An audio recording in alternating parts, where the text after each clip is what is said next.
어느 날 아침 거울을 보며 자신을 알아보지 못했던 순간이 있으셨나요? 마치 평생 살아왔던 삶이 누군가 다른 사람의 것 같은 기분 말입니다. 오늘 하루도 같은 일상을 반복하지만 가슴 깊은 곳에서 울려오는 목소리가 있습니다. 이게 정말 내가 원하는 삶일까 하고 말이죠. 만약 이런 경험을 하고 계신다면 축하드립니다. 여러분의 영혼이 깨어나고 있는 신호일 수 있기 때문입니다. 우리는 살아가면서 수많은 가면을 쓰고 삽니다. 완벽한 부모의 가면, 성공한 직장인의 가면, 착한 사람의 가면, 이런 가면들은 사회에서 인정받기 위해, 사랑받기 위해, 살아남기 위해 우리가 만들어낸 방어 기제입니다. 하지만 언젠가는 이 가면들이 너무 무거워져서 더 이상 견딜 수 없는 순간이 옵니다. 그때 우리는 선택의 기로에 서게 됩니다. 계속 가면을 쓰고 살 것인가, 아니면 용기를 내어 진짜 자신과 마주할 것인가. 심리학자 칼 융은 이러한 과정을 개성화라고 불렀습니다. 이는 단순히 자신을 찾는 것이 아니라 자신의 모든 면을 통합하여 온전한 존재가 되는 과정입니다. 밝은 면뿐만 아니라 어두운 면까지도 받아들이며 사회적 역할에 갇혀있던 자신을 해방시키는 것이죠. 이 과정은 결코 쉽지 않습니다. 때로는 고통스럽고 혼란스럽고 외롭기도 합니다. 하지만 그 끝에서 우리는 진정한 자유를 만날 수 있습니다. 오늘 이 영상에서는 여러분의 영혼이 깨어나고 있다는 9가지 신호를 함께 살펴보겠습니다. 이것들은 위기가 아닙니다. 오히려 새로운 시작의 신호입니다. 진정한 자신으로 거듭나기 위한 아름다운 여정의 시작점 말입니다. 혹시 지금 혼란스럽고 힘든 시기를 보내고 계신다면 이 영상이 작은 위로와 희망이 되길 바랍니다. 여러분은 혼자가 아닙니다. 우리 모두는 이 길을 걸어왔고 또 걸어가고 있습니다.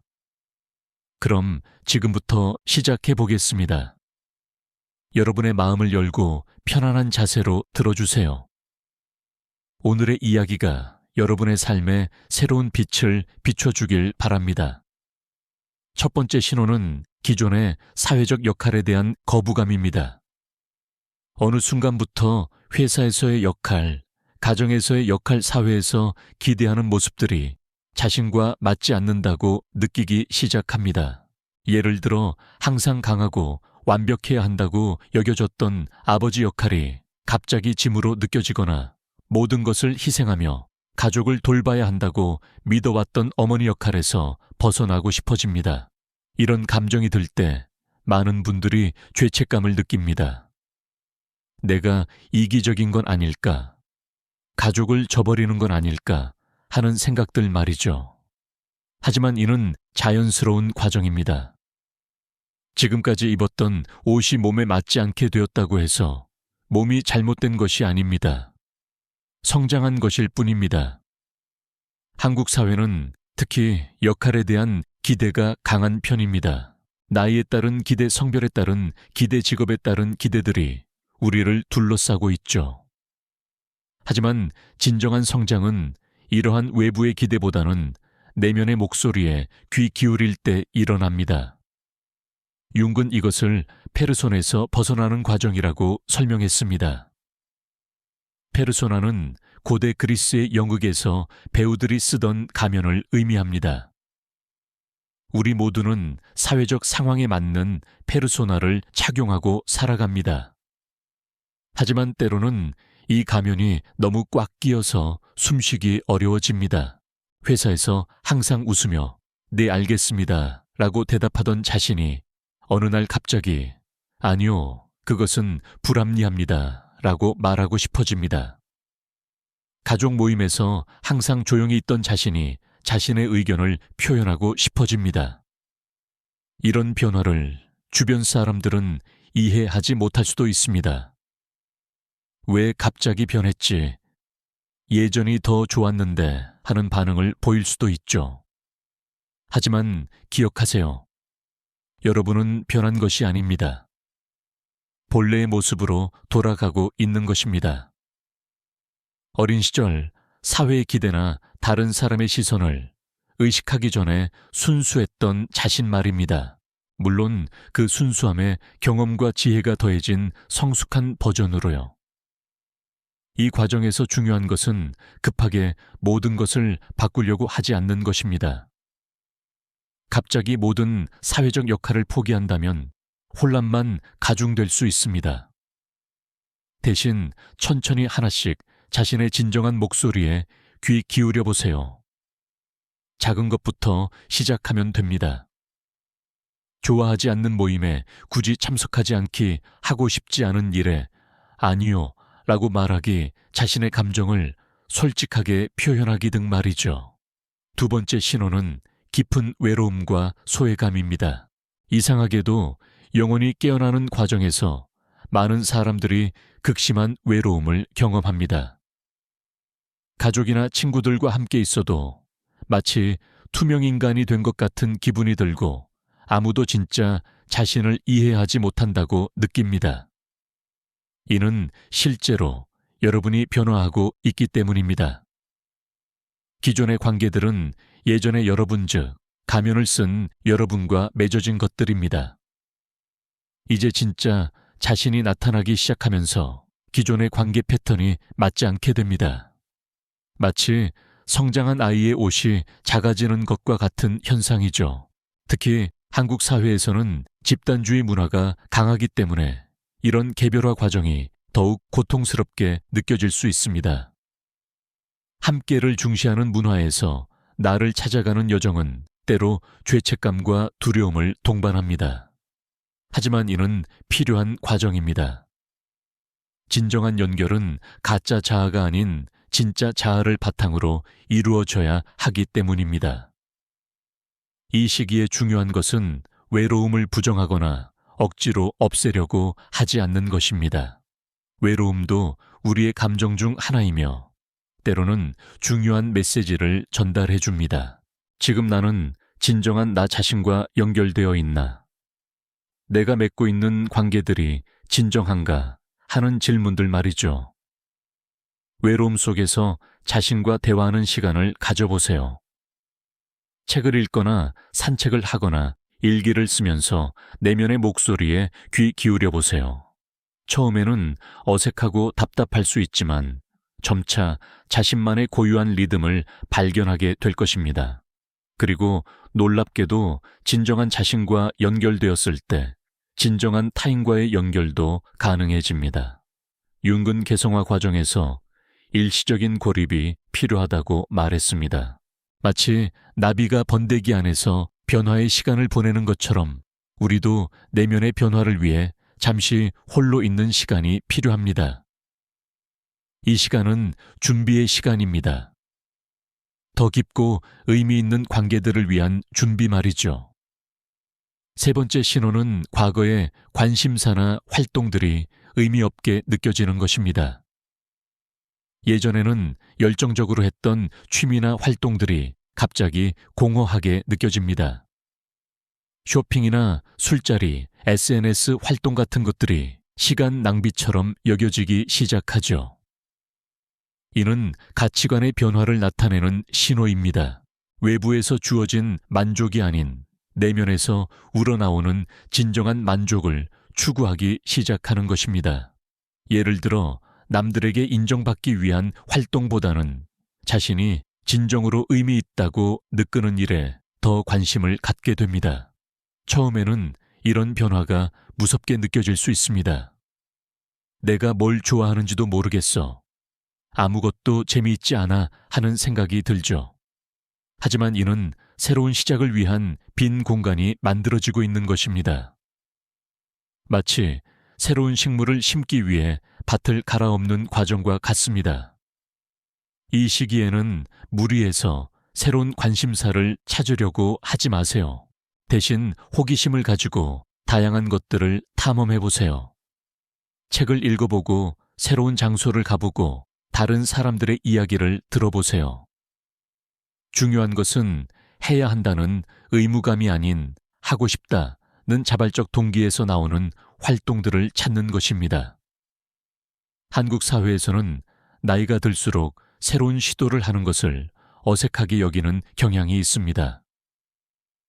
이 나이에 뭘 새로 시작해 하는 시선들 말이죠. 하지만 영혼의 성장에는 나이 제한이 없습니다. 언제든 새로운 자신을 발견할 수 있고 새로운 열정을 찾을 수 있습니다. 예를 들어 50대에 그림을 시작한 분, 60대에 새로운 언어를 배운 분들의 이야기를 들어보면 공통점이 있습니다. 모두 늦었다고 생각했지만 시작해보니 오히려 젊을 때보다 더 깊은 만족을 얻었다는 것입니다. 이는 나이가 들면서 외부의 시선보다는 내면의 목소리에 더 집중할 수 있게 되기 때문입니다. 네 번째 신호는 기존의 믿음이나 가치관에 대한 의문입니다. 지금까지 당연하다고 여겨왔던 것들에 대해 정말 그럴까 하는 질문을 던지기 시작합니다. 종교적 믿음, 사회적 통념 가족의 가르침 등 모든 것이 재검토의 대상이 됩니다. 이는 매우 혼란스러운 과정일 수 있습니다. 특히 가족이나 공동체에서 강하게 전해받은 믿음들을 의심하기 시작할 때는 죄책감과 두려움이 함께 찾아옵니다. 부모님께 죄송하다. 내가 잘못된 길로 가는 건 아닐까 하는 생각들 말이죠. 하지만 이는 건강한 성장의 신호입니다. 융은 개성화 과정에서 집단적 무의식에서 벗어나 개인적 의식을 발달시키는 것이 중요하다고 강조했습니다. 이는 기존의 모든 것을 거부하는 것이 아니라 비판적 사고를 통해 진정으로 자신에게 맞는 것들을 선별하는 과정입니다. 예를 들어 어릴 때부터 성공은 곧 행복이라고 배워왔는데 어느 순간 내게 진정한 성공은 무엇일까? 라고 질문하게 됩니다. 혹은 좋은 사람은 항상 다른 사람을 먼저 생각해야 한다고 믿어왔는데 나 자신도 소중히 여기는 것이 이기적인 걸까? 라고 고민하게 됩니다. 이런 질문들은 두려울 수 있지만 동시에 자유로움을 가져다 줍니다. 더 이상 다른 사람이 정해놓은 기준에 맞춰 살지 않고 자신만의 가치 체계를 구축할 수 있는 기회이기 때문입니다. 물론 이 과정에서 일부는 버리고 일부는 새롭게 받아들이게 될 것입니다. 중요한 것은 그 선택이 외부의 압박이 아닌 내면의 지혜에서 나온다는 것입니다. 한국 사회는 전통과 현대가 공존하는 사회입니다. 때로는 전통적 가치와 개인적 가치 사이에서 갈등을 겪을 수 있습니다. 하지만 이는 나쁜 것이 아닙니다. 오히려 다양한 관점을 비교해 볼 수 있는 풍부한 환경이라고 볼 수 있죠. 중요한 것은 어떤 가치를 선택하든 그것이 자신의 진정한 선택이어야 한다는 것입니다. 다섯 번째 신호는 감정의 강도가 높아지는 것입니다. 평소보다 더 자주, 더 강하게 감정을 경험하게 됩니다. 작은 일에도 눈물이 나거나 갑자기 화가 치밀어 오르거나 설명할 수 없는 슬픔이나 기쁨을 느끼기도 합니다. 많은 사람들이 이런 감정의 변화를 걱정스러워합니다. 내가 예민해진 건 아닐까? 감정 조절이 안 되는 건 아닐까? 하고 말이죠. 특히 한국 사회에서는 감정 표현을 절제하는 것을 미덕으로 여기는 경향이 있어서 더욱 당황스러울 수 있습니다. 하지만 이는 억압되었던 감정들이 해방되는 과정입니다. 지금까지 사회적 역할에 맞추기 위해 다른 사람을 배려하기 위해 참아왔던 감정들이 표면으로 올라오는 것이죠. 융은 그림자라는 개념을 통해 이를 설명했습니다. 그림자는 우리가 받아들이기 어려워서 무의식 속으로 밀어넣은 모든 것들을 말합니다. 예를 들어 항상 착하고 순종적이어야 한다고 배운 사람은 분노나 반항심을 그림자로 밀어넣었을 수 있습니다. 그런데 영혼이 깨어나는 과정에서 이런 감정들이 다시 의식으로 올라오게 됩니다. 처음에는 당황스럽고 두려울 수 있지만 이는 온전한 자신이 되기 위한 필수적인 과정입니다. 감정은 우리의 내면에서 보내는 신호입니다. 분노는 경계가 침범되었거나 가치가 무시되었을 때 나타나고, 슬픔은 상실이나 변화를 처리하는 과정이며, 기쁨은 진정한 자아와의 연결을 의미합니다. 이런 감정들을 억압하거나 무시하지 말고 그들이 전하는 메시지에 귀 기울여 보세요. 물론 감정에 휩쓸려서 충동적인 행동을 하라는 뜻은 아닙니다. 감정을 느끼는 것과 감정에 따라 행동하는 것은 다릅니다. 감정을 건강하게 표현하고 처리하는 방법을 배우는 것이 중요합니다. 일기 쓰기 운동, 예술 활동, 신뢰할 수 있는 사람과의 대화 등이 도움이 될 수 있습니다. 6번째 신호는 직관력이 예민해지는 것입니다. 논리적으로 설명할 수는 없지만 어떤 상황이나 사람에 대해 즉각적으로 느끼는 감각이 생깁니다. 왠지 이 사람은 신뢰할 수 없을 것 같아, 이 길로 가면 안 될 것 같아 하는 느낌들 말이죠. 한국 사회는 논리와 합리성을 중시하는 경향이 강해서 직관적 판단을 무시하거나 의심하는 경우가 많습니다. 근거가 있어야지, 왜 그렇게 생각해? 하는 질문들에 답하기 어려워서 자신의 직감을 무시하곤 하죠. 하지만 직관은 무의식이 의식에게 보내는 중요한 정보입니다. 융은 직관을 중요한 심리 기능 중 하나로 보았습니다. 직관은 의식적인 분석이나 추론 없이도 전체적인 패턴이나 가능성을 파악하는 능력입니다. 이는 특히 복잡한 인간관계나 애매한 상황에서 유용한 가이드가 될 수 있습니다. 물론 직관이 항상 옳다는 뜻은 아닙니다. 때로는 과거의 경험이나 편견이 직관처럼 느껴질 수도 있습니다. 중요한 것은 직관과 논리 사이의 균형을 찾는 것입니다. 직관이 주는 정보를 무시하지 말되 중요한 결정을 내릴 때는 논리적 분석도 함께 고려하는 것이죠. 직관력을 기르기 위해서는 일상에서 작은 것부터 연습해 볼 수 있습니다. 예를 들어 처음 만나는 사람에 대한 첫인상을 기록해 두고 나중에 맞았는지 확인해 보거나, 어떤 선택을 할 때 논리적 분석 전에 직감이 무엇이라고 말하는지 들어보는 것입니다. 시간이 지나면서 자신만의 직관 패턴을 파악할 수 있을 것입니다. 7번째 신호는 꿈이 더욱 생생하고 의미심장해지는 것입니다. 평소보다 꿈을 자주 기억하게 되고 그 꿈들이 일상생활과 연결되는 듯한 느낌을 받습니다. 때로는 예언적이거나 상징적인 꿈을 꾸기도 합니다. 융은 꿈을 무의식과 의식 사이의 다리라고 보았습니다. 깨어있는 의식으로는 놓치고 있는 중요한 정보나 통찰이 꿈을 통해 전달된다고 믿었죠. 특히 개성화 과정에서 꿈은 중요한 역할을 합니다. 억압된 부분을 의식으로 끌어올리거나 앞으로 나아갈 방향을 제시하거나 내면의 갈등을 상징적으로 표현하기도 합니다. 한국에서는 꿈에 대한 전통적인 해석이 있지만 융의 관점에서 보면 꿈의 의미는 매우 개인적입니다. 같은 상징이라도 각자의 경험과 무의식에 따라 다른 의미를 가질 수 있습니다. 중요한 것은 일반적인 해석보다는 그 꿈이 자신에게 어떤 감정과 연상을 불러일으키는지 관찰하는 것입니다. 꿈을 기록하고 분석하는 것은 자기 이해에 큰 도움이 됩니다. 잠에서 깨자마자 꿈의 내용을 간단히라도 적어두세요.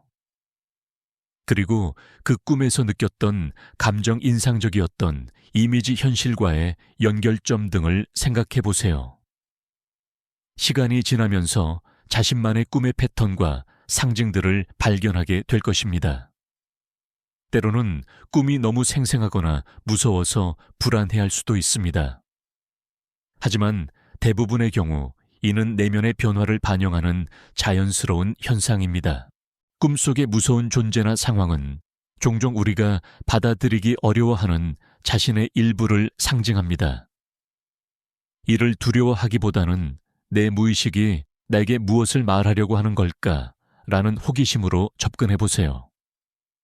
8번째 신호는 내면의 목소리가 명확해지는 것입니다. 지금까지는 다른 사람의 의견이나 사회의 기대에 따라 결정을 내렸다면 이제는 자신 안에서 우러나오는 목소리를 들을 수 있게 됩니다. 이 목소리는 때로는 논리와 다를 수 있고 다른 사람들이 이해하지 못할 수도 있지만 분명하고 일관된 방향을 제시합니다.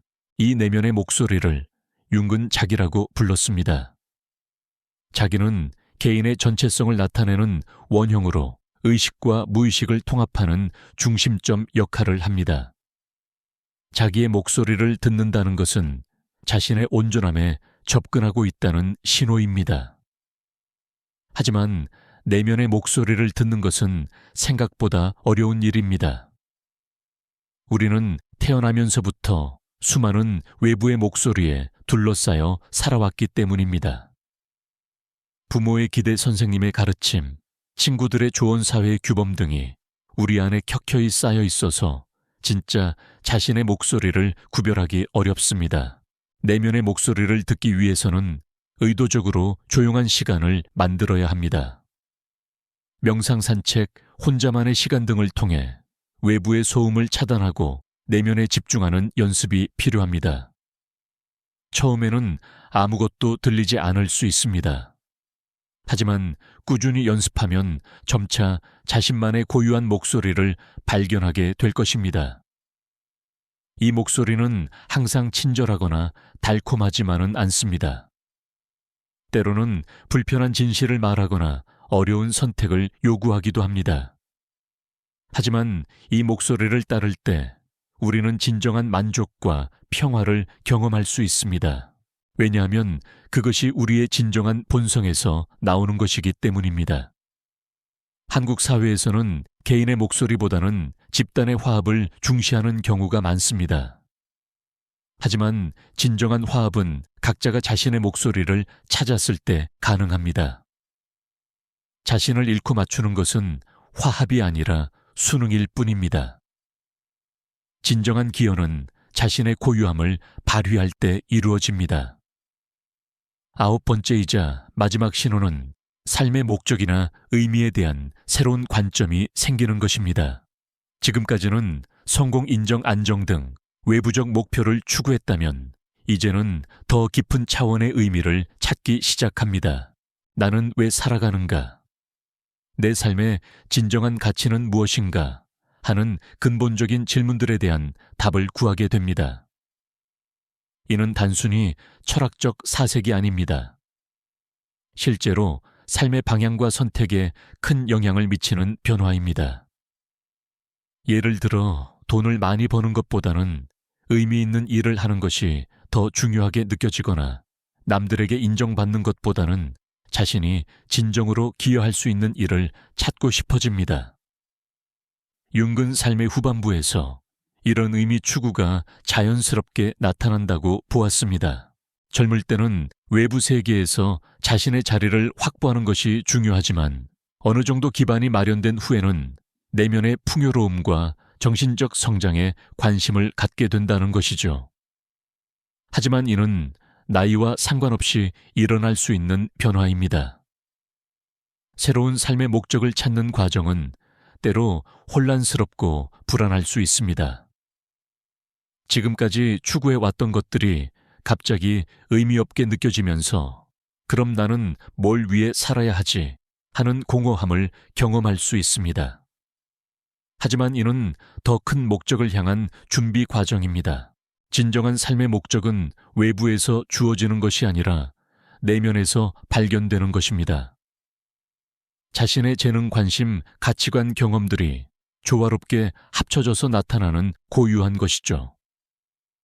이를 찾기 위해서는 자신에 대한 깊은 이해와 성찰이 필요합니다. 어떤 일을 할 때 시간 가는 줄 모르는지, 어떤 가치를 실현할 때 가장 보람을 느끼는지, 어떤 문제를 해결하고 싶은 마음이 간절한지 등을 관찰해 보세요. 또한 어린 시절의 꿈이나 관심사들을 되돌아보는 것도 도움이 됩니다. 종종 우리의 진정한 목적은 어린 시절부터 우리 안에 있었던 경우가 많습니다. 한국 사회에서는 안정적인 직업과 사회적 지위를 중시하는 경향이 있어서 갑자기 삶의 목적에 대해 고민하기 시작하면 주변에서 걱정하거나 만류할 수 있습니다. 하지만 진정한 성공은 외부의 기준이 아니라 자신의 가치에 따라 정의되어야 합니다. 물론 현실적인 고려도 필요하지만 그것이 꿈을 포기하는 이유가 되어서는 안 됩니다. 이제 이 9가지 신호들을 종합해서 생각해 보겠습니다. 혹시 여러분도 이 중 몇 가지를 경험하고 계신가요? 만약 그렇다면 축하드립니다. 여러분의 영혼이 깨어나고 있다는 증거이기 때문입니다. 하지만 이 과정이 항상 쉽고 즐겁지만은 않다는 것도 알아두세요. 때로는 혼란스럽고 외롭고 두려울 수 있습니다. 주변 사람들이 이해하지 못할 수도 있고 자신조차 확신이 서지 않을 때도 있을 것입니다. 이는 모두 자연스러운 과정입니다. 융은 이를 개성화의 고통이라고 표현했습니다. 진정한 자신이 되기 위해서는 기존의 정체성을 해체하고 재구성하는 과정이 필요한데 이는 마치 죽음과 재탄생과 같은 경험이라고 했습니다.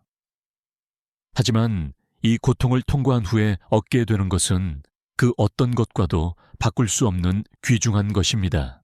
바로 진정한 자유와 평화입니다. 이 과정에서 중요한 것은 인내심을 갖는 것입니다. 영혼의 성장은 하루아침에 이루어지지 않습니다. 마치 나무가 천천히 자라듯이 우리의 내면도 자연스러운 속도로 변화합니다. 급하게 서두르거나 억지로 변화시키려고 하면 오히려 역효과가 날 수 있습니다. 또한 완벽을 추구하지 마세요. 영혼의 성장은 완벽한 상태에 도달하는 것이 목표가 아닙니다. 오히려 불완전한 자신을 받아들이고 그 불완전함까지도 사랑하는 것이 진정한 성숙입니다. 융은 완전성이 아니라 완전함을 추구하라고 말했습니다. 완전함이란 모든 면을 통합한 온전한 상태를 의미합니다. 이 여정에서 혼자라고 느끼지 마세요. 비록 개성화는 개인적인 과정이지만 많은 사람들이 같은 길을 걸어가고 있습니다. 때로는 비슷한 경험을 하는 사람들과 나누는 대화가 큰 위로와 격려가 될 수 있습니다. 또한 전문가의 도움을 받는 것도 좋은 방법입니다. 상담사나 치료사는 이 과정을 안전하게 통과할 수 있도록 도와줄 수 있습니다. 무엇보다 자신을 신뢰하세요.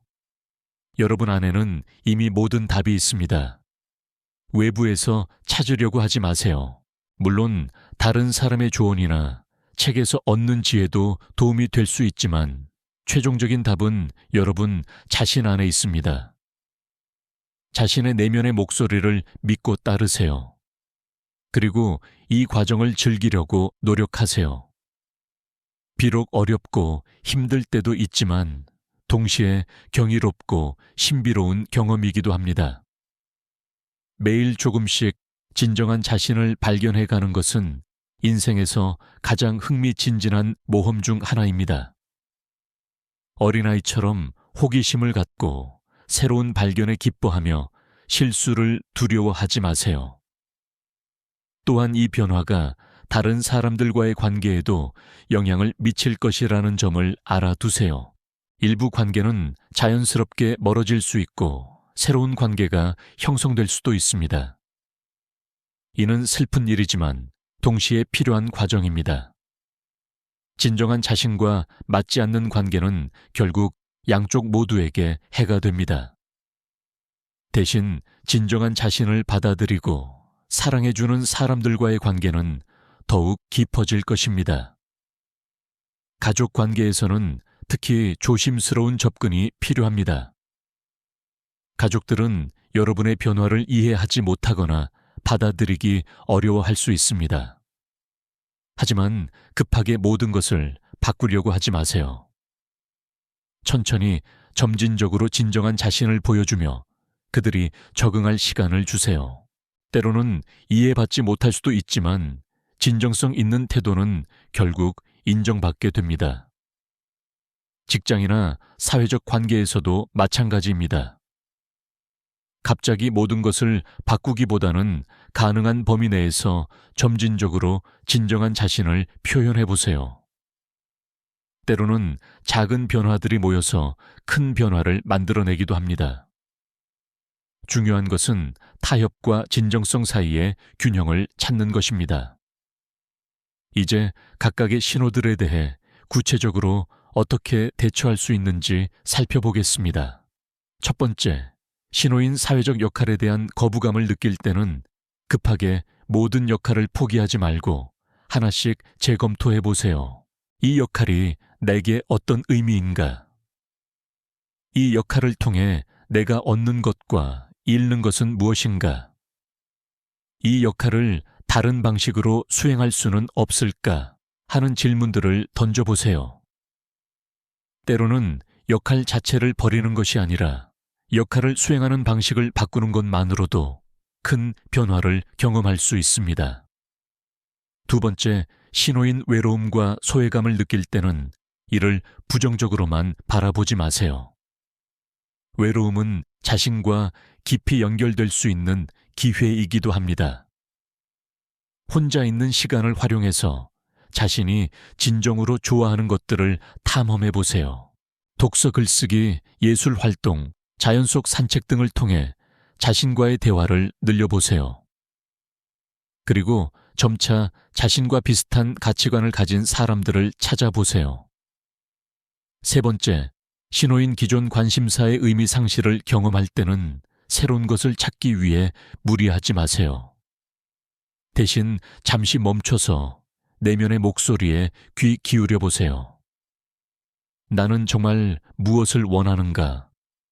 어떤 활동을 할 때 가장 생생함을 느끼는가? 하는 질문들을 자신에게 던져보세요. 답이 바로 나오지 않더라도 괜찮습니다. 질문 자체가 새로운 방향을 찾는 첫걸음입니다. 네 번째 신호인 기존 믿음에 대한 의문이 생길 때는 이를 두려워하지 마세요. 의문은 성장의 시작입니다. 하지만 모든 것을 한꺼번에 의심하려고 하지는 마세요. 하나씩 천천히 검토해 보세요. 그리고 의심하는 것과 버리는 것은 다르다는 점을 기억하세요. 재검토 후에 다시 받아들이는 믿음은 더욱 견고해집니다. 다섯 번째, 신호인 감정의 강도 증가를 경험할 때는 감정을 억압하려고 하지 마세요. 대신 건강한 방식으로 표현하고 처리하는 방법을 찾으세요. 일기 쓰기 운동, 예술 활동, 신뢰할 수 있는 사람과의 대화 등이 도움이 될 수 있습니다. 그리고 감정이 전달하는 메시지에 주의를 기울이세요. 감정은 무의식에서 보내는 중요한 신호입니다. 여섯 번째, 신호인 직관력 증가를 경험할 때는 이를 소중히 여기되 맹신하지는 마세요. 직관과 논리 사이의 균형을 찾는 것이 중요합니다. 일상에서 작은 것부터 직관을 활용해보고 그 결과를 관찰해보세요. 시간이 지나면서 자신만의 직관 패턴을 파악할 수 있을 것입니다. 일곱 번째, 신호인 꿈의 변화를 경험할 때는 꿈 일기를 써보세요. 꿈의 내용뿐만 아니라 꿈에서 느꼈던 감정도 함께 기록하세요. 그리고 꿈과 현실 사이의 연결점을 찾아보세요. 꿈은 무의식에서 보내는 메시지이므로 이를 통해 자신의 내면을 더 깊이 이해할 수 있습니다. 여덟 번째, 신호인 내면의 목소리가 명확해질 때는 이 목소리를 구별하는 연습을 하세요. 진정한 내면의 목소리는 일관되고 평화로운 특징이 있습니다. 반면 두려움이나 욕구에서 나오는 목소리는 불안하고 변덕스럽습니다. 명상이나 조용한 시간을 통해 내면의 목소리를 듣는 연습을 해보세요. 9번째, 신호인 삶의 목적에 대한 새로운 관점이 생길 때는 성급하게 모든 것을 바꾸려고 하지 마세요. 대신 현재 상황에서 할 수 있는 작은 변화부터 시작하세요. 새로운 목적을 실현하기 위한 구체적인 계획을 세우고 단계적으로 실행해 보세요. 그리고 이 과정에서 현실적인 고려사항들도 함께 고려하세요. 이 모든 과정에서 가장 중요한 것은 자기 자신에 대한 연민과 인내심입니다. 변화는 시간이 걸리는 과정이며 때로는 후퇴하는 것처럼 느껴질 수도 있습니다. 하지만 그것도 성장의 일부입니다. 자신을 비판하거나 재촉하지 말고 마치 소중한 친구를 대하듯 따뜻하고 인내심 있게 대해주세요. 또한 전문가의 도움을 받는 것을 주저하지 마세요. 상담사나 치료사는 이 과정을 안전하고 효과적으로 통과할 수 있도록 도와줄 수 있습니다. 특히 감정적으로 힘든 시기나 중요한 결정을 내려야 할 때는 전문가의 조언이 큰 도움이 될 수 있습니다. 영혼의 깨어남은 개인적인 과정이지만 동시에 사회적 의미도 같습니다. 진정한 자신이 된 사람들이 많아질수록 사회 전체가 더 건강하고 조화로워집니다. 각자가 자신의 고유함을 발휘할 때 진정한 다양성과 창의성이 꽃피게 됩니다. 한국 사회는 급속한 변화를 겪으면서 많은 사람들이 정체성의 혼란을 경험하고 있습니다. 전통과 현대 집단과 개인 안정과 변화 사이에서 균형을 찾기 어려워하는 사람들이 많습니다. 하지만 이런 시기일수록 개인의 내면적 성장이 더욱 중요합니다. 외부의 변화에 휘둘리지 않고 자신만의 중심을 찾은 사람들이 사회에 안정적인 기둥 역할을 할 수 있기 때문입니다. 영혼의 깨어남은 또한 관계의 질을 향상시킵니다. 진정한 자신을 알고 받아들인 사람은 다른 사람도 있는 그대로 받아들일 수 있습니다. 가면과 가면의 만남이 아닌 진정한 만남이 가능해집니다. 이런 관계에서는 더 깊은 이해와 사랑이 가능합니다. 부모-자녀 관계에서도 마찬가지입니다. 자신의 영혼이 깨어난 부모는 자녀를 자신의 연장선상이 아닌 독립적인 존재로 볼 수 있습니다. 자녀의 고유함을 인정하고 그들만의 길을 걸을 수 있도록 지지해 줄 수 있습니다. 이는 건강한 세대, 전승의 기반이 됩니다. 직장에서도 진정한 자신을 발견한 사람들은 더 창의적이고 열정적으로 일할 수 있습니다. 단순히 월급을 받기 위한 일이 아니라 자신의 가치를 실현하는 수단으로 일을 볼 수 있게 됩니다. 이는 개인의 만족뿐만 아니라 조직의 발전에도 기여합니다. 하지만 이 과정에서 주의해야 할 함정들도 있습니다. 첫 번째 함정은 극단주의입니다. 진정한 자신을 찾는다고 해서 모든 사회적 책임을 포기하거나 다른 사람들을 무시해서는 안 됩니다. 개성화는 이기주의가 아닙니다. 오히려 진정한 자신을 찾은 사람은 더 큰 책임감과 사랑으로 세상에 기여할 수 있습니다. 두 번째 함정은 완벽주의입니다. 영혼의 깨어남을 완벽한 상태에 도달하는 것으로 오해해서는 안 됩니다. 인간은 본질적으로 불완전한 존재이며 그 불완전함도 아름다운 부분입니다. 완벽을 추구하다 보면 오히려 자신을 억압하게 될 수 있습니다. 세 번째 함정은 고립주의입니다. 내면의 성장에 몰두하다 보면 세상과 단절되고 싶어질 수 있습니다. 하지만 진정한 영혼의 성장은 세상과의 연결을 통해서만 완성됩니다. 자신을 찾는 것은 세상을 버리는 것이 아니라 세상과 더 깊고 의미 있게 연결되기 위한 과정입니다. 네 번째 함정은 판단주의입니다. 자신이 깨어났다고 생각하면서 아직 그렇지 못한 사람들을 무시하거나 판단하게 될 수 있습니다. 하지만 모든 사람은 각자의 속도로 성장하고 있으며 우리는 서로의 여정을 존중해야 합니다. 이런 함정들을 피하기 위해서는 겸손함과 균형 감각을 유지하는 것이 중요합니다. 자신의 성장을 자랑하기보다는 그것을 통해 더 많은 사람들에게 도움이 되는 방법을 찾으세요. 그리고 항상 배우는 자세를 유지하세요. 영혼의 성장에는 끝이 없습니다. 또한 현실적인 측면도 간과해서는 안 됩니다. 영혼의 깨어남이 중요하다고 해서 생계나 가족에 대한 책임을 무시할 수는 없습니다. 대신 이런 현실적 제약 안에서도 진정한 자신을 표현할 수 있는 방법을 찾아야 합니다. 때로는 작은 변화가 큰 만족을 가져다 줄 수 있습니다. 예를 들어 당장 직업을 바꿀 수는 없더라도 현재 직업에서 자신의 가치를 실현할 수 있는 방법을 찾을 수 있습니다. 혹은 취미나 봉사활동을 통해 진정한 자신을 표현할 수도 있습니다. 중요한 것은 완벽한 해결책을 찾는 것이 아니라 현재 상황에서 최선을 다하는 것입니다. 시간 관리도 중요한 요소입니다. 내면의 성장을 위해서는 혼자만의 시간이 필요하지만 동시에 다른 사람들과의 관계도 유지해야 합니다. 이 두 가지 사이의 균형을 찾는 것이 중요합니다. 매일 조금씩이라도 자신만의 시간을 확보하고 그 시간을 의미 있게 활용하세요. 건강 관리도 빼놓을 수 없는 부분입니다. 영혼의 성장은 마음뿐만 아니라 몸과도 연결되어 있습니다. 규칙적인 운동, 건강한 식습관, 충분한 수면은 내면의 성장을 뒷받침하는 기반이 됩니다. 몸이 건강해야 마음도 안정되고 더 깊은 내면의 목소리를 들을 수 있습니다. 자연과의 연결도 도움이 됩니다.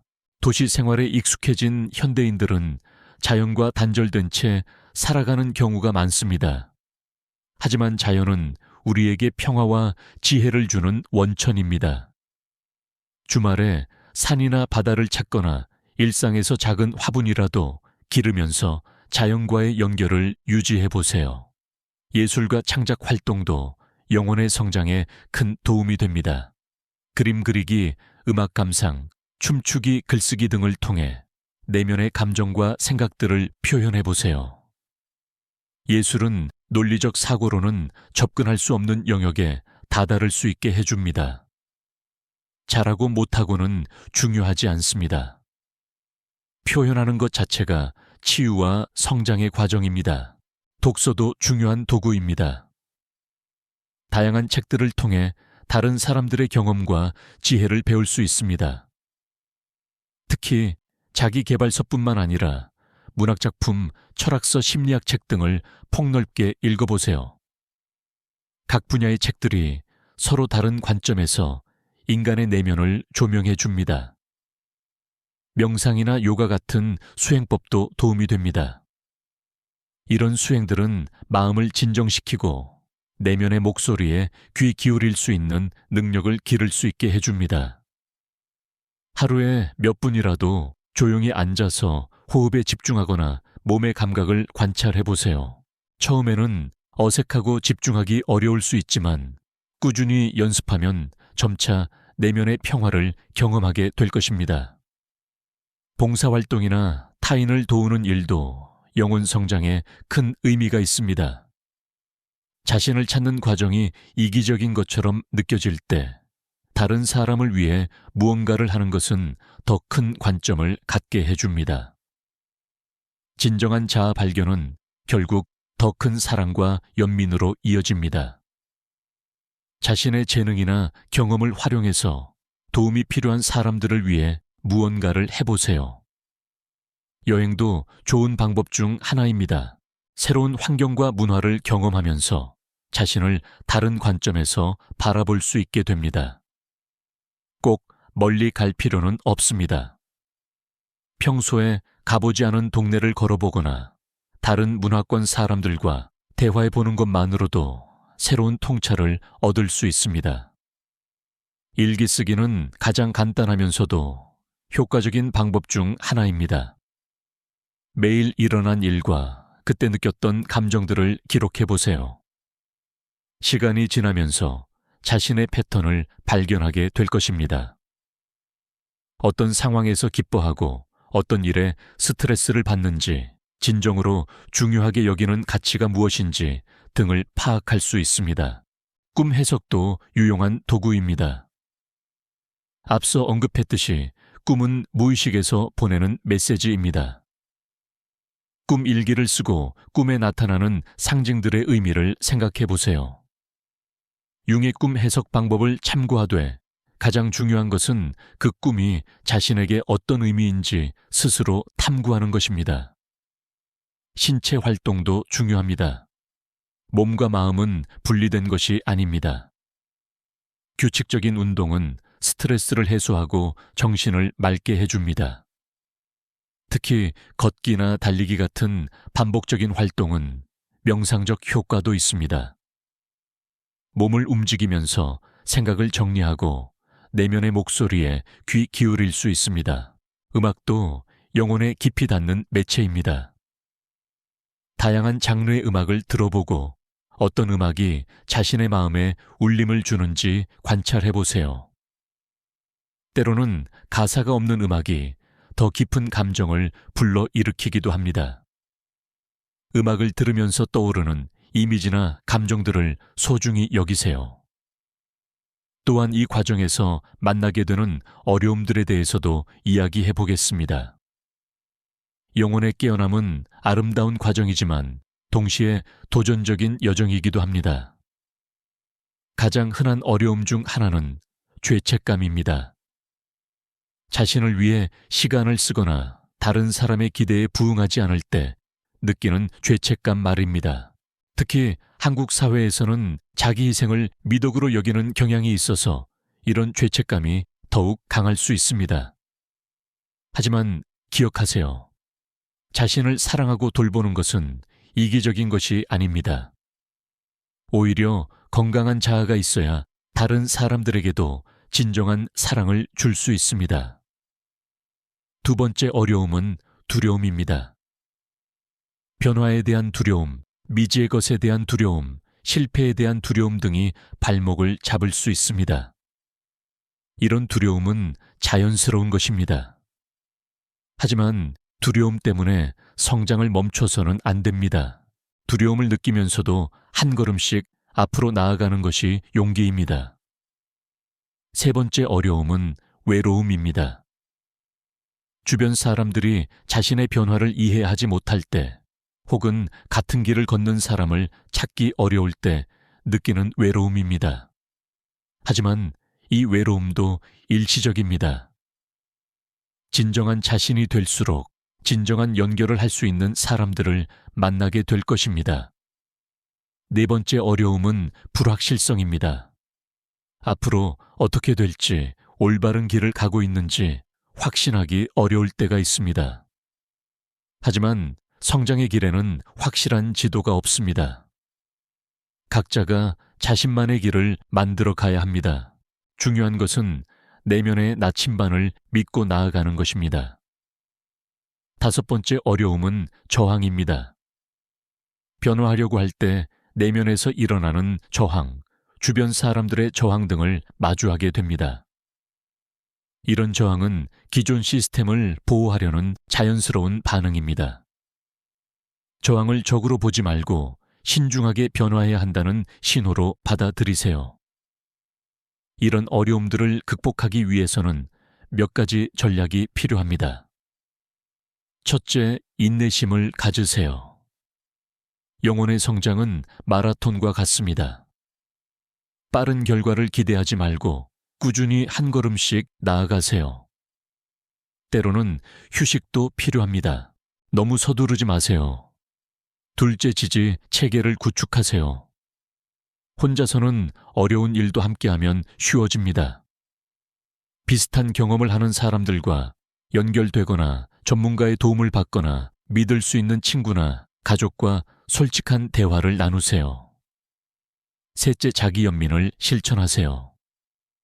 실수하거나 좌절할 때 자신을 비판하지 말고 친한 친구를 위로하듯 자신을 위로해 주세요. 괜찮다, 이것도 성장의 과정이야 라고 말해 주세요. 넷째, 작은 성공들을 축하하세요. 큰 변화만을 기다리지 말고 작은 진전들도 인정하고 축하하세요. 오늘 조금 더 솔직했다거나 자신의 감정을 잘 표현했다거나 새로운 것을 시도해봤다거나 하는 작은 일들도 모두 의미 있는 성장입니다. 다섯째, 균형을 유지하세요. 내면의 성장에만 몰두하지 말고 일상생활과의 균형을 유지하세요. 극단으로 치우치면 오히려 역효과가 날 수 있습니다. 이제 각 연령대별로 영혼의 깨어남이 어떻게 나타날 수 있는지 살펴보겠습니다. 20대와 30대 초반에는 주로 사회적 역할을 확립하는 시기이므로 영혼의 깨어남이 진로나 관계 선택에서 나타날 수 있습니다. 정말 내가 원하는 일인가? 이 사람과의 관계가 진정한가? 하는 질문들이 대표적입니다. 이 시기에는 다양한 경험을 통해 자신을 탐험하는 것이 중요합니다. 30대 후반과 40대에는 어느 정도 사회적 기반을 마련한 후 이제 뭐지 하는 공허함을 느낄 수 있습니다. 윤기 말한 중년의 위기가 이 시기에 나타납니다. 외적 성공은 이뤘지만 내적 만족이 부족하다고 느끼며 더 깊은 의미를 찾기 시작합니다. 이 시기에는 내면의 목소리에 귀 기울이고 진정으로 의미 있다고 느끼는 일들을 찾아보세요. 50대와 60대에는 인생의 유한함을 더 깊이 인식하게 되면서 정말 중요한 것이 무엇인가 하는 질문이 절실해집니다. 이 시기의 영혼 깨어남은 지혜와 수용의 형태로 나타나는 경우가 많습니다. 완벽을 추구하기보다는 있는 그대로의 자신을 받아들이고 다음 세대에게 전할 지혜를 정리하게 됩니다. 70대 이후에는 삶을 돌아보며 통합하는 시기입니다. 영혼의 깨어남이 평화와 감사의 형태로 나타날 수 있습니다. 과거의 실수나 아픔들을 용서하고 자신의 삶 전체를 하나의 완전한 이야기로 받아들이게 됩니다. 물론 이런 연령대별 특징은 일반적인 경향일 뿐이며 개인차가 클 수 있습니다. 어떤 사람은 젊은 나이에도 깊은 영적 통찰을 얻을 수 있고 어떤 사람은 나이가 들어서야 진정한 자신을 발견할 수도 있습니다. 중요한 것은 나이가 아니라 자신의 내면에 집중하는 것입니다. 성별에 따른 차이도 있을 수 있습니다. 일반적으로 여성들은 관계와 감정을 통해 영혼의 성장을 경험하는 경우가 많고 남성들은 성취와 의미를 통해 성장하는 경우가 많습니다. 하지만 이것도 일반화일 뿐이며 각자의 고유한 방식이 있습니다. 중요한 것은 사회적 기대나 고정관념에 얽매이지 말고 자신만의 방식을 찾는 것입니다. 한국의 문화적 맥락에서 영혼의 깨어남을 살펴보면 몇 가지 특별한 고려사항들이 있습니다. 첫째, 집단주의 문화에서의 개성화입니다. 한국 사회는 전통적으로 집단의 화합을 중시해왔기 때문에 개인의 자아실현이 이기적으로 받아들여질 수 있습니다. 하지만 진정한 개성화는 집단을 해치는 것이 아니라 집단에 더 의미 있게 기여할 수 있는 기반을 마련하는 것입니다. 둘째, 셔 문화와 개인의 성장 사이의 균형입니다. 부모나 가족에 대한 의무와 자신의 성장 사이에서 갈등을 느낄 수 있습니다.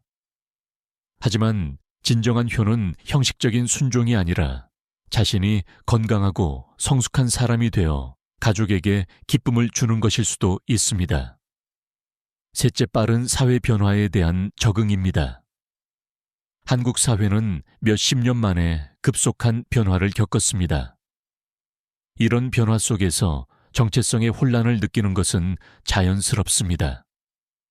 영혼의 깨어남은 이런 외부 변화에 휘둘리지 않고 자신만의 중심을 찾는 과정이기도 합니다.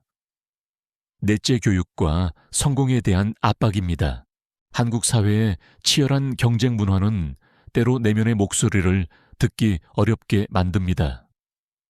하지만 진정한 성공은 외부의 기준이 아니라 자신의 가치에 따라 정의되어야 합니다. 이런 문화적 도전들을 극복하기 위해서는 지혜로운 접근이 필요합니다. 기존 문화를 무조건 거부하기보다는 그 문화의 긍정적 측면은 유지하면서 개인의 성장과 조화를 이룰 수 있는 방법을 찾아야 합니다. 예를 들어 집단주의의 긍정적 측면인 상호부조와 배려는 유지하면서 개인의 고유함도 인정받을 수 있는 새로운 형태의 공동체를 만들어갈 수 있습니다. 효의 전통도 형식적 순종에서 벗어나 부모와 자녀가 서로의 성장을 지지하는 관계로 발전시킬 수 있습니다.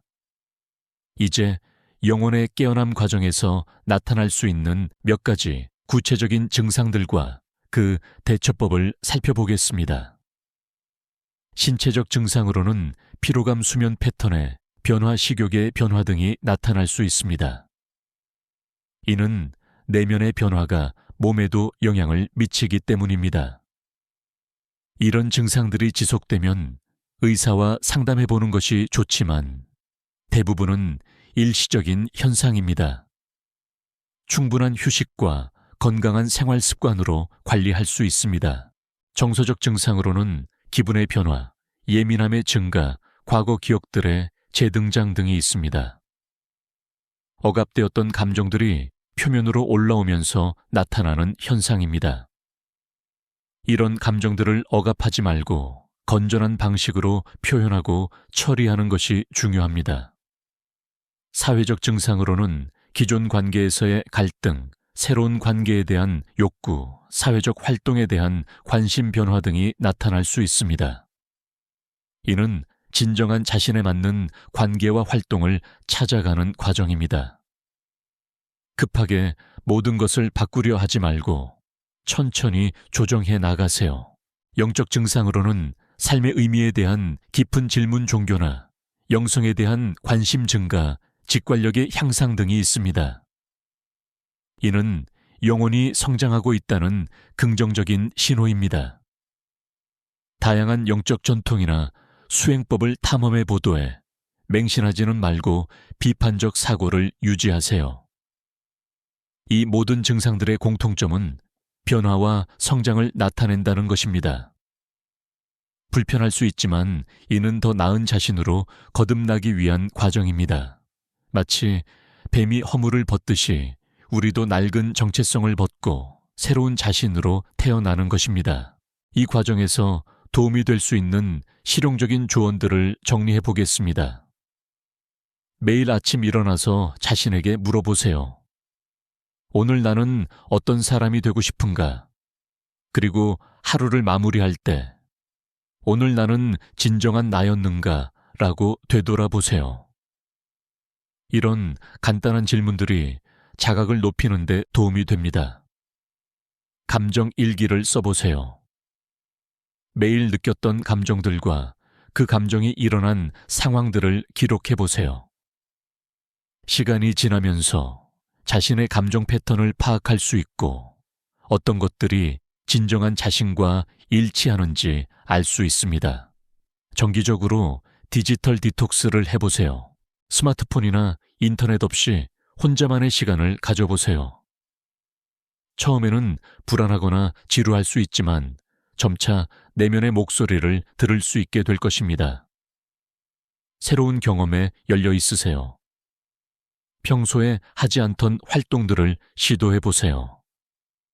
새로운 음식, 새로운 장소, 새로운 사람들과의 만남을 통해 자신의 새로운 면을 발견할 수 있습니다. 경계를 설정하는 연습을 하세요. 아니요 라고 말하는 것을 두려워하지 마세요.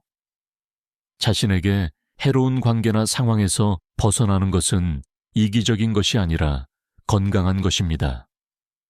감사 연습을 해보세요. 매일 감사한 것들을 3가지씩 적어보세요. 이는 긍정적인 마음가짐을 유지하는 데 도움이 되고 삶의 아름다운 측면들을 인식하게 해줍니다. 창의적 표현을 시도해 보세요. 그림, 음악, 글쓰기, 춤 등 어떤 형태든 좋습니다. 창의적 활동은 무의식의 내용들을 의식으로 끌어올리는 강력한 도구입니다. 자연과 연결되세요. 가능한 한 자주 자연 속에서 시간을 보내세요. 자연은 우리에게 평화와 관점을 제공해 줍니다. 도시에 살더라도 공원이나 작은 정원에서라도 자연의 에너지를 느껴보세요. 몸에 신회 귀 기울이세요. 몸은 마음의 상태를 반영합니다. 긴장, 피로, 활력 등의 신체 감각들이 전하는 메시지에 주의를 기울이세요. 몸이 요구하는 것들을 제공해 주세요. 의미 있는 대화를 나누세요. 표면적인 대화보다는 서로의 내면을 나눌 수 있는 깊은 대화를 시도해 보세요. 이런 대화는 자신과 타인을 더 깊이 이해하는 기회가 됩니다. 실패를 두려워하지 마세요.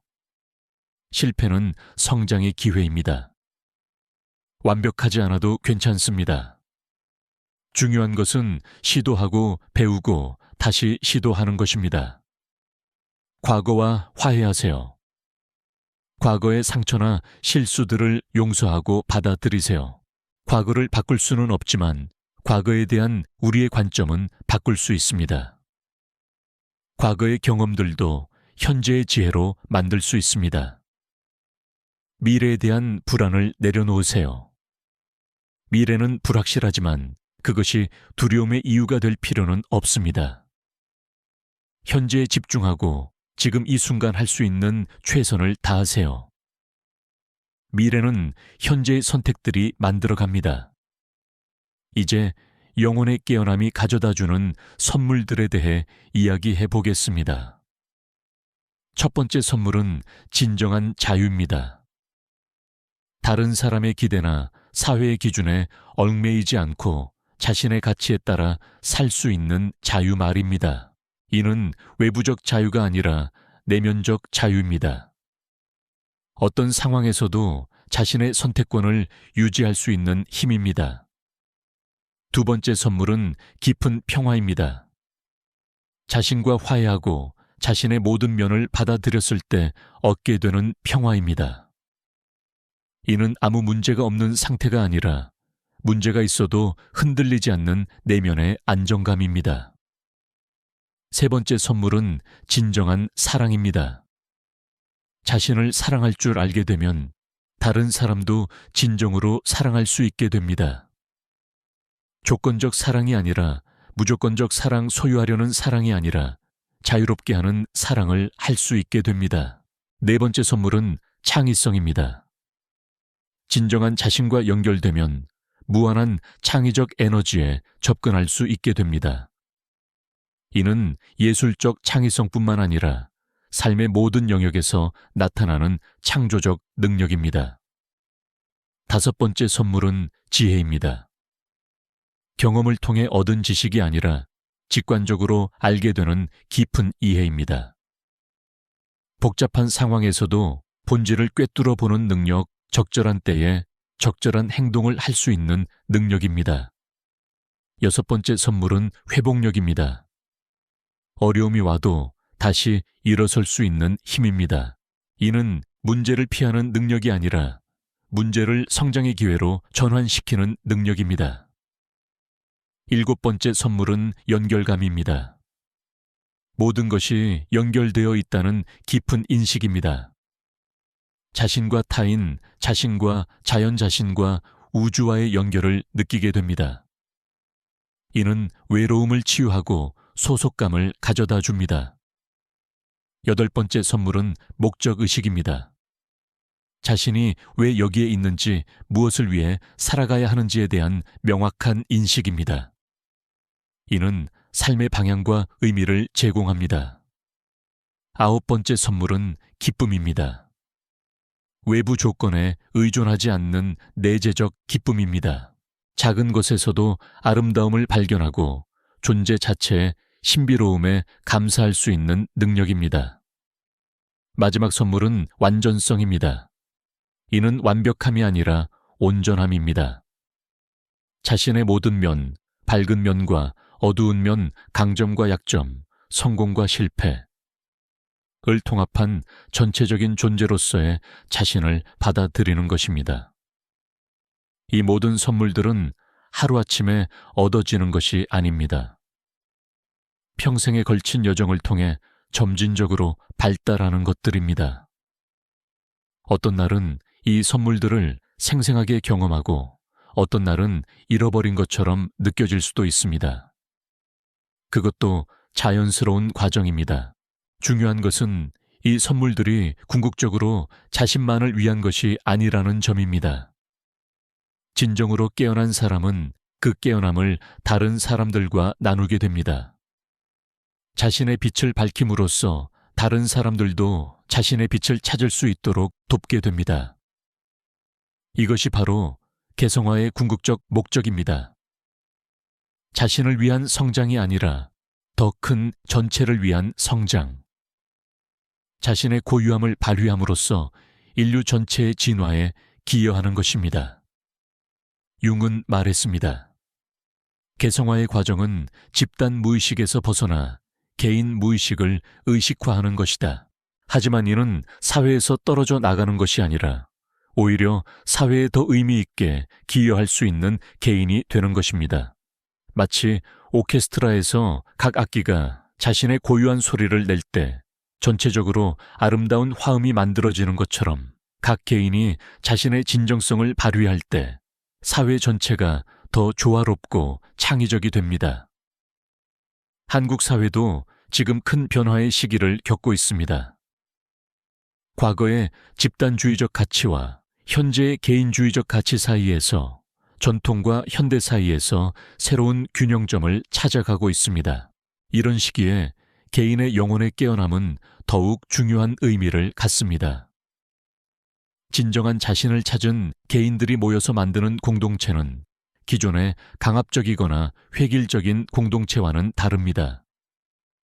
다양성을 인정하면서도 조화를 이루는 개인의 자유를 보장하면서도 상호 책임을 지는 새로운 형태의 공동체입니다. 이런 공동체에서는 경쟁보다는 협력이, 배타보다는 포용이, 지배보다는 상호 존중이 가치의 중심에 있습니다. 각자가 자신의 재능과 개성을 발휘하면서도 전체의 조화를 위해 기여하는 공동체입니다. 여러분, 한 분 한 분의 영혼의 깨어남은 바로 이런 더 아름다운 세상을 만들어가는 과정의 일부입니다. 여러분이 진정한 자신이 될 때 여러분 주변의 사람들도 그들의 진정한 모습을 드러낼 용기를 얻게 됩니다. 여러분의 변화가 파동처럼 퍼져나가 더 많은 사람들에게 영향을 미치게 됩니다. 그러니 혹시 지금 이 과정이 어렵고 힘들다고 느끼시더라도 포기하지 마세요. 여러분은 단순히 개인의 행복만을 위해 이 길을 걷는 것이 아닙니다. 더 나은 세상을 위해, 다음 세대를 위해, 인류의 진화를 위해 중요한 역할을 하고 있는 것입니다. 물론 이 책임감이 부담으로 느껴질 필요는 없습니다. 여러분이 해야 할 일은 단순합니다. 그저 진정한 자신이 되는 것, 그저 자신의 마음의 소리에 귀 기울이는 것, 그저 사랑과 진실로 살아가는 것입니다. 나머지는 자연스럽게 따라올 것입니다. 마지막으로 영혼의 깨어남이 완료되는 지점은 없다는 것을 기억하세요. 이는 평생에 걸친 여정입니다. 어느 순간 이제 다 깨어났다 곧 생각하는 순간 우리는 또 다른 잠에 빠질 위험이 있습니다. 진정한 깨어남은 계속해서 깨어 있으려는 의지, 계속해서 성장하려는 열망, 계속해서 배우려는 겸손함에 있습니다. 매일 아침 눈을 뜰 때마다 새로운 기회가 주어집니다. 오늘 하루 조금 더 진정한 자신이 될 기회, 조금 더 사랑할 기회, 조금 더 성장할 기회가 주어집니다. 이 선물 같은 기회들을 소중히 여기고 감사하며 살아가시기 바랍니다. 혹시 지금 이 순간 외롭거나 혼란스럽다고 느끼고 계신다면 그것도 여정의 일부임을 기억하세요. 모든 위대한 변화에는 혼돈의 시기가 있습니다. 새벽이 가장 어둡듯이 새로운 탄생 전에는 항상 어둠의 시간이 있습니다. 하지만 분명한 것은 여러분 안에 이미 모든 답이 있다는 것입니다. 여러분 안에 이미 사랑이 있고 지혜가 있고 평화가 있고 기쁨이 있습니다. 외부에서 찾으려 하지 마세요. 여러분이 해야 할 일은 그저 그것들을 덮고 있는 먼지들을 털어내는 것뿐입니다. 그 먼지들이 바로 두려움이고 의심이고 자기 비판이고 타인의 기대입니다. 이것들을 하나씩 털어내면서 여러분의 본래 모습이 드러나게 될 것입니다. 그 모습은 완벽하지 않을 수도 있습니다. 하지만 아름답고 고유하고 사랑스러운 모습일 것입니다. 세상은 바로 그런 여러분을 기다리고 있습니다. 가면을 쓴 여러분이 아니라 진짜 여러분을 말입니다. 여러분의 상처도 불완전함도 독특함도 모두 포함해서 말입니다.